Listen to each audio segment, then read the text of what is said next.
Hello everyone. So today we will start a new chapter and the name of the chapter is water. In the chapter.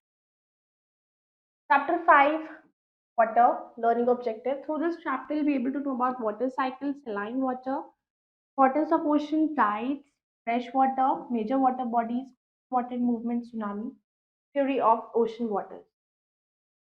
Let's warm up. Can you name the different water bodies? How much area is occupied by water bodies on the Earth's surface? And what role does water play in our life? Let's start. About 71% जो surface है अर्थ का वो पानी से covered है. In fact हमारी earth often refer to as a blue planet. क्यों कहते हैं? क्योंकि अर्थ पर सबसे ज्यादा पानी है. तो वाटर की जो प्रेजेंस है लार्ज क्वांटिटी में वो हमारे अर्थ को यूनिक बनाती है सब प्लैनेट्स में सोलर सिस्टम. अब जितनी भी वाटर बॉडीज है जैसे कि ओशन है, सीज है, रिवर है, लेक्स है, टुगेदर वो हाइड्रोस्फीयर बनाते हैं. वो इंक्लूड करता है ice sheets in the polar and high mountain region, underground water, water vapour in the air. Water support करता है all forms of life on the earth और ये बहुत ही इंपॉर्टेंट सोर्स भी है. Water cycle. वाटर जो है वो कॉन्टिन्यूसली मूव करता रहता है, एक साइक्लिक मैनर में वो चलता रहता है उसका. तो सरफेस ऑफ द अर्थ से फिर वो एटमॉस्फेयर में जाता है, फिर वापस वो सरफेस पर आता है. तो वाटर जो होता है ओशियंस और अदर वाटर बॉडीज में से क्या होता है? इवेपोरेट होता है. और इवेपोरेट कैसे होता है? सन की हीट से. तो जब वो इवेपोरेट होता है ड्यू टू सन हीट फिर वो एटमॉस्फेयर में चला जाता है, वेपर की फॉर्म में कन्वर्ट हो जाता है. ये वाटर वेपर फिर से अर्थ पर लेयर ऑफ द एयर में पहुंच जाते हैं और वहां कूल डाउन हो जाते हैं और क्या बन जाता है? क्लाउड्स. और क्लाउड से क्या होती है? प्रेसिपिटेशन. फिर वाटर अल्टीमेटली नीचे आ जाता है अर्थ पर रेनफॉल की फॉर्म में या फिर स्नोफॉल की फॉर्म. तो ये सम और कुछ जो होता है वो परकुलेट हो जाता है down into the earth and some is absorb by the plants. कुछ तो अंदर ग्राउंड वाटर चला जाता है, ग्राउंड वाटर लेवल मेंटेन हो जाता है और कुछ पानी प्लांट्स एब्जॉर्ब कर लेते हैं. ये पूरी वाटर साइकिल होती है जो पानी कैसे वापस इवेपोरेट होता है फिर नीचे आता है.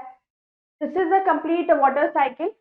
जैसे इवेपोरेशन हुआ, फिर प्रेसिपिटेशन हुआ, यहाँ से पानी इवेपोरेट हो रहा है, ये सारा इवेपोरेशन है.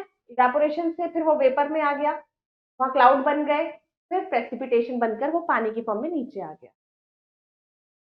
तो मोस्ट जो ज्यादातर जो पानी है वो फिर ड्रेन हो जाता है, ओशंस में चला जाता है. फिर अलॉट ऑफ रेन भी डायरेक्टली फॉल करती है ओशंस में. तो बारिश तो पड़ेगी तो सारे में ही पड़ती है. तो इवेपोरेशन स्टार्ट हो जाता है फिर से और वो साइकिल चलती रहती है. तो ये जो इवेपोरेशन की साइकिल होती है, कंडेंसेशन प्रेसिपिटेशन की, वो नेवर एंडिंग होती है. इसको वाटर साइकिल भी कहते हैं और हाइड्रोलॉजिकल साइकिल भी कहते हैं. अवेलेबिलिटी नेचुरल वाटर की वरी करती है प्लेस टू प्लेस और सीजन टू सीजन भी वरी करती है. अब एक पर्टिकुलर प्लेस पे जहां पर जनरल पैटर्न सेम रहता है, लेकिन जो वाटर साइकिल है वो समटाइम्स अफेक्ट होती है हमारी एक्टिविटीज. जैसे कि हमने पेड़ काटने शुरू कर दिए, डिफॉरेस्टेशन बढ़ गया, जिसकी वजह से जब डिफॉरेस्टेशन हो रहा है आजकल, जिसकी वजह से क्या हो रहा है? बारिश कम पड़ रही है और पोल्यूशन बढ़ रहा है, तो उससे वाटर बॉडीज पोल्यूट हो रही है. तो we must make effort to maintain the natural supply of water and prevent water pollution को हमें प्रिवेंट करने की कोशिश करनी चाहिए. Fresh water. वाटर जो वेरी लिटिल जो कंटेन करता है बहुत ही लिटिल डिजॉल्व सॉल्ट, उसको फ्रेश वाटर कहते हैं. जो ओशन का पानी है उसमें बहुत ज्यादा सॉल्ट होता है, वो नमकीन होता है. You can not drink that water. Although about 2/3 जो होती है अर्थ की सरफेस वो पानी से कवर्ड होती है और बहुत ही कम उसकी जो होती है वो फ्रेश होती है. कम से कम भी 97% जो अर्थ का सरफेस है वो ओशंस में, ये सेलाइन वाटर है और वो सूटेबल नहीं है ह्यूमन कंजम्पशन.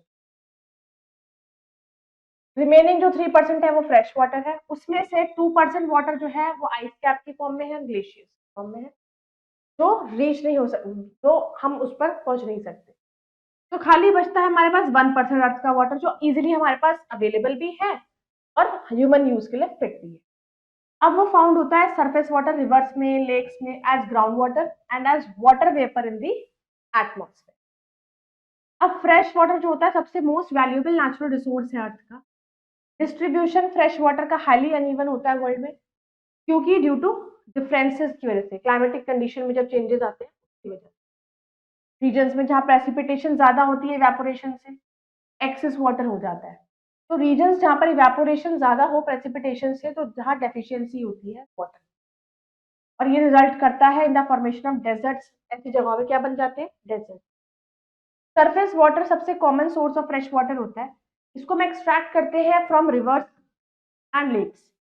किसके थ्रू? पाइप्स, या फिर बॉय ड्रॉइंग आउट केनाल्स बना देते हैं। वेल्स और ट्यूबवेल्स भी हम यूज करते हैं एक्सट्रैक्ट करने के लिए ग्राउंड वाटर। फिर आता है saline water. Water containing large amount of dissolved salt, वो होता है सेलाइन। नमकीन पानी जिसमें नमक बहुत ज्यादा होता है, वो होता है सेलाइन वाटर। ओशन सीज, उनका सेलाइन वाटर होता है। बहुत से टाइप ऑफ सॉल्ट डिसॉल्व होते हैं ओशन वाटर में, बट सोडियम क्लोराइड या फिर common salt, magnesium chloride, magnesium and calcium sulphate, ये मेन होते हैं उसके अंदर। Sodium chloride above accounts for more than 77%, जो सॉल्ट उसमें मिला हुआ होता है उसमें 77% होता है सोडियम क्लोराइड। तो जो amount of salt ocean water में होता है वो सैलिनिटी। फैक्ट फाइल, सैलिनिटी जो है ओशन वाटर की एक एवरेज है 35%। इसका मतलब है कि 1000 ग्राम जो है ओशन वाटर का, उसके अंदर 35 ग्राम डिसॉल्व्ड सॉल्ट है। डेड सी में जो सैलिनिटी होती है वो होनी चाहिए 240 पर 1000, in the great salt lake में है ऑफ द यूएसए। तो दिस 220 पर 1000 है, जैसे लाइक वैलेंट Turkey has the highest salinity of 250 पर 1000। सैलिनिटी ओशन वाटर की हाइवर सेम नहीं होती है सब प्लेसेस पर, वो डिपेंड करती है कुछ फैक्टर्स, जैसे कि इवेपोरेशन का rate, amount of precipitation, amount of fresh water जो ओशंस में एडेड हो जाता है। Let's try why it is difficult to draw out the Dead Sea और lake valley. Now equatorial region जो है उसमें हैवी रेनफॉल होती है थ्रू आउट द ईयर, पूरे साल। और जो लार्ज रिवर्स होते हैं जैसे कि अमेजोन रिवर हो गया, देरे एक्सेट्रा, वो huge amount of fresh water को ऐड करते हैं ओशन। तो देयरफॉर क्या होता है कि जो ओशन वाटर है यहाँ पर, it does not have high salinity नहीं होती। ट्रॉपिकल रीजन्स हाई जो होते हैं वहां पर हाई सैलिनिटी होती है क्योंकि हाई रेट ऑफ इवेपोरेशन होता है। तो पोलर रीजन्स में जो सैलिनिटी होती है वो लो होती है क्योंकि वहां पर इवेपोरेशन का जो रेट होता है वो लो होता है, और फ्रेश वाटर ऐड हो जाता है बाय द मेल्टिंग। आइसबर्ग्स जब मेल्ट होते हैं तो फ्रेश वाटर जाके रिवर्स में मिल जाता है। तो पार्शियली या फिर होली एनक्लोज सीज जैसे कि कैस्पियन सी, मेडिटेरेनियन सी, रेड सी, उनका जनरली हाई सैलिनिटी होती है क्योंकि वाटर वहां पर फ्रीली ओशन वाटर से मिक्स। मेजर वाटर बॉडीज कौन कौन सी है? 4 मेजर ओशंस हैं। साइज के अकॉर्डिंग कौन कौन से? सबसे बड़ा Pacific ocean, Atlantic ocean, Indian ocean और आर्कटिक सबसे छोटा। कॉन्टिनेंट जो है अंटार्कटिका का, वो सराउंड होता है बाय वाटर बॉडी, तो actually on extension of the Pacific, the Atlantic and the Indian ocean, उसको अंटार्कटिक ओशन कहते हैं या सर्दर्न ओशन भी। अब ओशंस की इंपॉर्टेंस क्या है? ओशंस यूजफुल होते हैं हमें बहुत तरीकों से, जैसे कि जो मैक्सिमम अमाउंट इवेपोरेशन का होता है ओशन वाटर में से ही तो होता है। पानी सबसे ज्यादा तो ओशन में ही होता है, वहां से इवेपोरेशन ज्यादा होता है। तो इवेपोरेशन रिजल्ट करता है कंडेंसेशन में, जिसकी वजह से हमें रेनफॉल मिलती है। फिर इसीलिए ओशंस हमारा प्राइम सोर्स होते हैं ह्यूमिडिटी का in the atmosphere and precipitation. अब ocean water in movement, ocean water constantly move बचा होता है। जो मूवमेंट होती है ओशन वाटर की वो टेक प्लेस करती है 3 डिफरेंट तरीके से, वेव्स, टाइड्स और करंट्स। जो मूवमेंट होता है वो वर्टिकल होता है और हॉरिजॉन्टल डायरेक्शन। फॉरवर्ड डिटरमाइंड होती है बाय टेम्परेचर और salinity of water. Horizontal movement जो होता है वो डिटरमाइंड होता है bye winds and rotation of the earth.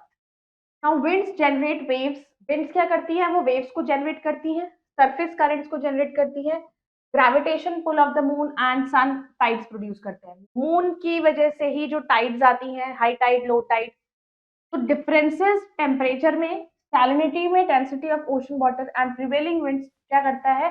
Deep ocean circulation को प्रिवेंट करता है। वेव्स क्या होती हैं? वेव्स होती है कॉज्ड, ओपन सी में वेव्स होती है, लहरें उठती हैं, ये सारी लहरें ऐसे उठती हैं।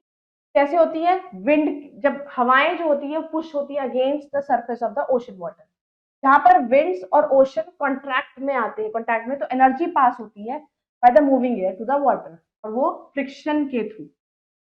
तो सरफेस वाटर राइज हो जाता है और वो ऊपर फॉल होता है इन द क्रेस्ट एंड ट्रो। तो हाईएस्ट पॉइंट जो होता है वेव का उसको क्रेस्ट कहते हैं, और जो लोएस्ट पॉइंट होता है उसको कहते हैं ट्रो। अब वर्टिकल डिस्टेंस जो होता है क्रेस्ट और ट्रो को, उसको तो कहते हैं वेव की हाइट। दिस ट्रो, ये वेव लेंथ हो गया, and this is again wave length, और ये विंड का डायरेक्शन इधर जा रहा है। और जो हॉरिजॉन्टल डिस्टेंस होता है दो क्रेस्ट के बीच में, टो ट्रो, वो वेव लेंथ होती है, दैट इज वेव, और ये होती है आपकी वेव हाइट। वर्टिकल होता है ऐसे और हॉरिजॉन्टल होता है स्लीपिंग।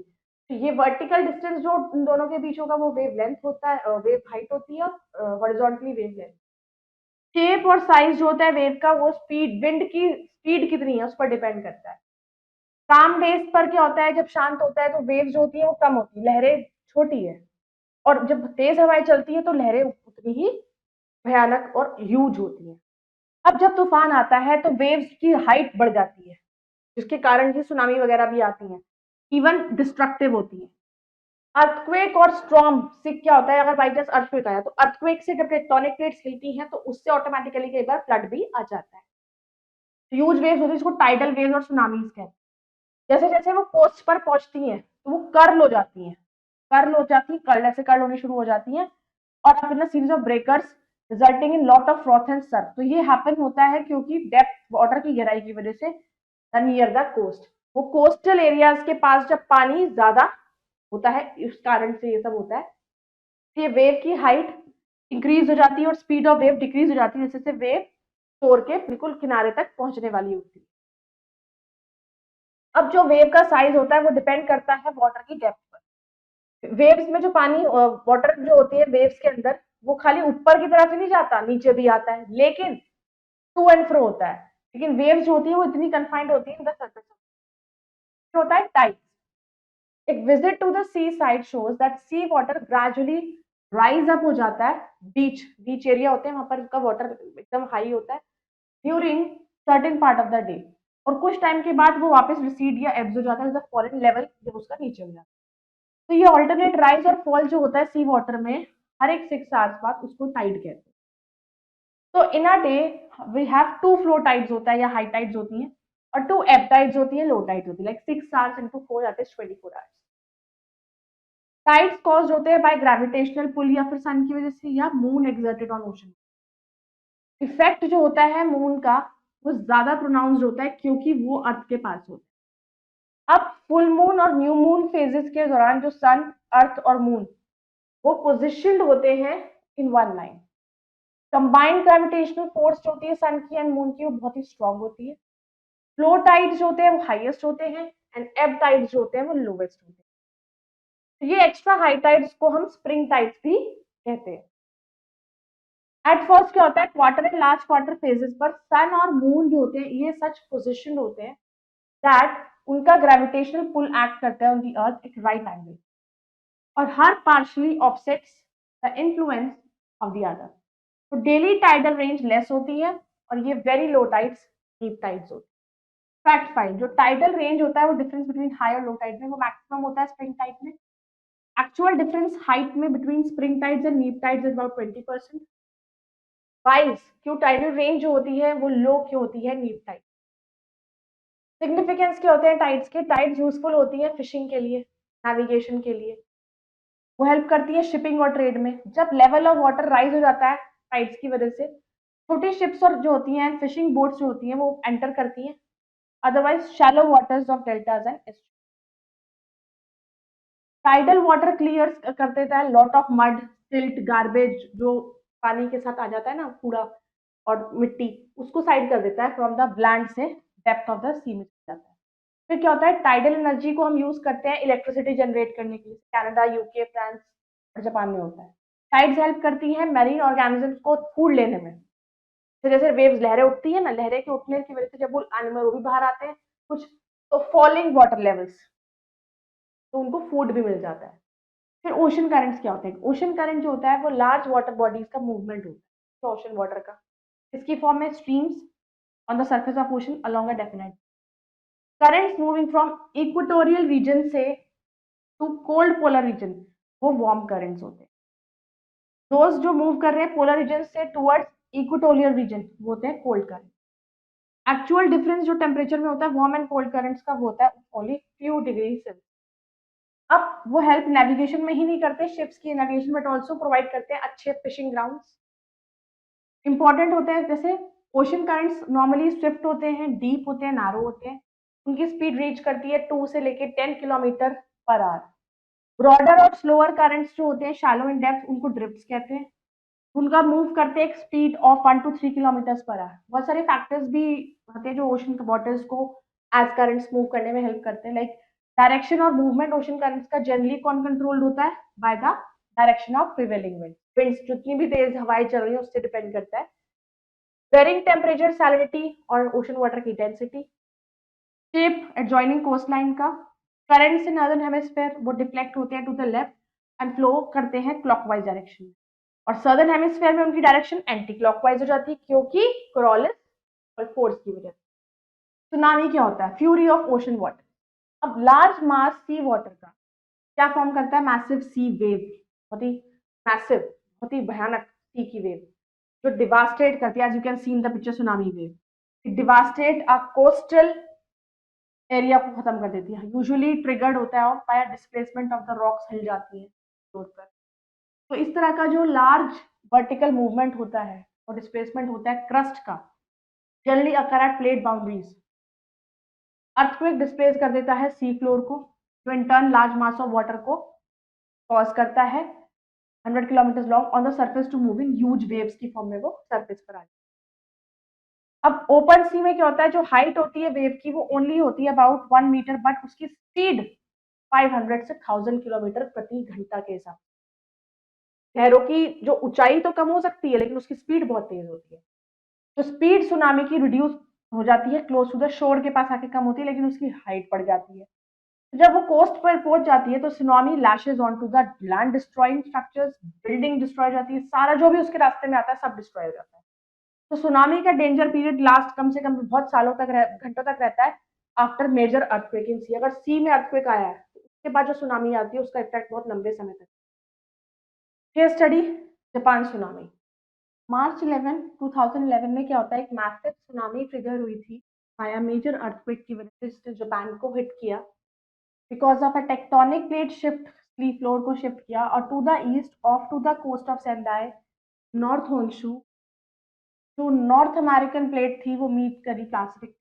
अब जो क्वेक था वो था 9 रिक्टर स्केल पर, 9। अब जो एपी सेंटर था वो था some 70 kilometre to the east of Oshika peninsula. बहुत ही ह्यूज वेव्स नियरली 40 मीटर ऊंची से लैंड अफेक्ट किया पीपल को, क्योंकि वो ट्रैवल हुई 10 किलोमीटर इन।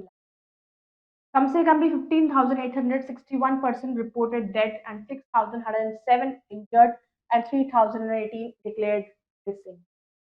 अफेक्टेड एरिया डिवास्टेड हो गया और कुछ टाउन्स जो थे reduce of pile of trouble. बहुत सी डैमेज हुआ सुनामी को, airports, railways, roads, power lines सब डिसअपीयर्ड हो गए। सम रीजन्स में एक ऑयल रिफाइनरी आज Ichihara and nuclear power plant at Fukushima सब डैमेज हो गए, ताकि danger of radiation leaks led to massive evacuation and displacement of. 2004 में इंडियन ओशन सुनामी आई थी। 26 दिसंबर 2004 में एक massive under sea earthquake measuring 9.5 था रिक्टर स्केल पर वो अकर हुआ near the west coast Sumatra.